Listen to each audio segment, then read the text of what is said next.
progress accelerates. It's not linear. And so if you take once you take the first step, the probability that you'll take a slightly larger second step increases, and that increases non-linearly.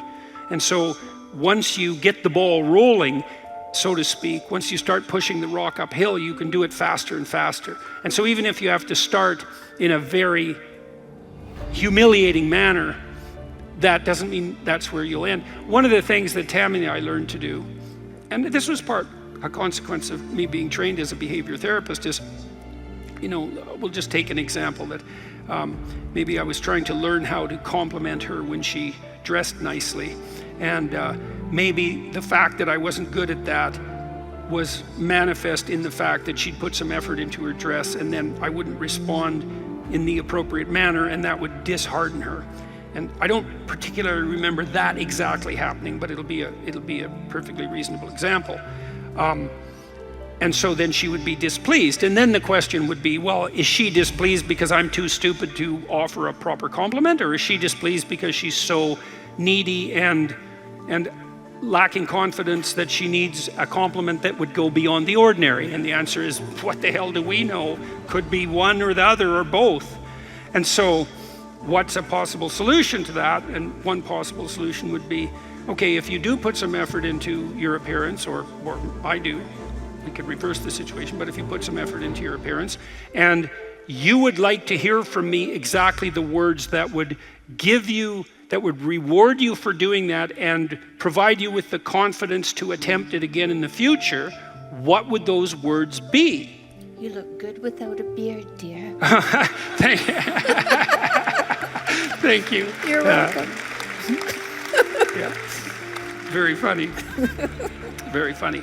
And then you can say, well, if you tell me those words, I will repeat them back to you. And then the person who needs the words might object, well, that's false, it's superficial, it's artificial, it's not spontaneous. And if you really loved me, I wouldn't have to tell you what to say. It's like, well, all of that's wrong. It's like, just because I love you doesn't mean I'm not stupid. And so, in fact, I love you might even be evidence that I am, in fact, stupid. So like, help me out here. I don't know what you want, and maybe you could just tell me, and then I'll tell you what you want, and I'll do it stupidly and badly. But I'll be slightly better at it the next time, and maybe if you let me practice 50 times stupidly and badly, I'll get reasonably good at it, and then that's something that we'll be both good at for the rest of our lives.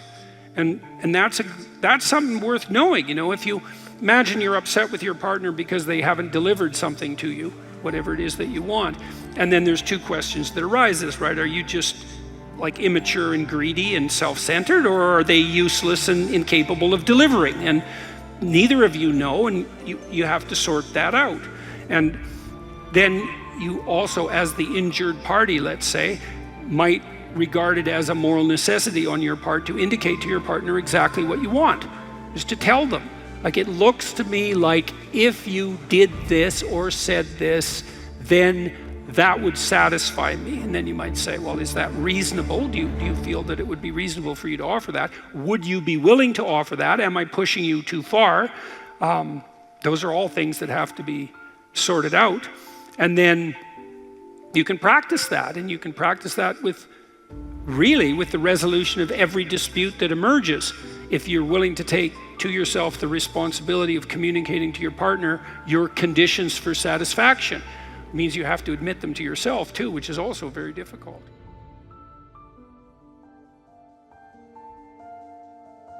And then you can help your partner take stupid incremental steps forward, in the direction that you'd like to see expand, and then you can get better at that. And that's unbelievably useful. You can get better at how you have dinner together, or breakfast or lunch. Those things repeat every day, so they're very important. You can get better at how you greet each other when you come home. You can get better at the routine that you fall into let's say when you go to bed at night or when you wake up in the morning, all these things that repeat, because that's your life, the things that repeat, you can conceptualize how you might like them to be ordered if they were undertaken in an optimal manner, and you can start incrementally moving forward to that. And you can do that by communicating what you need and want, and by carefully rewarding your partner for taking the appropriate incremental steps forward. And so if you're trying to discipline yourself, you make a goal, you break it down into micro goals, and you implement the micro goals and reward yourself for doing so. And if you do that reliably and you make that a practice, that you'll become more disciplined across time, and you'll move towards the fulfillment of your goals. And that's practically how that's the practical guide for success on that front. If you would like to discipline yourself, which is a very good idea, you need to pick a direction. Pick a direction you want to go first. Pick a goal you would like to attain, and a medium to long-term goal.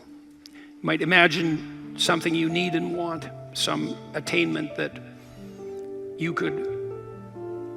would motivate, whose pursuit would motivate you. And you can ask yourself that. It's a good question to ask yourself in general. This is a very good question to ask yourself, is if you could have what you needed and wanted, what would that be?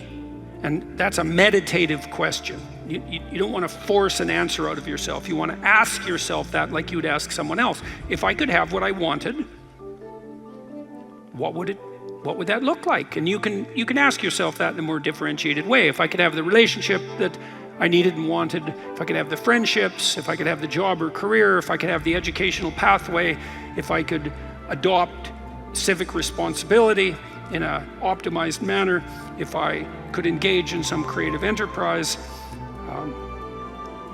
if I took care of myself properly, if I regulated my susceptibility to temptations, what would that look like if it was optimized? And then that sets you up a goal that has some motivational force. This is worth doing.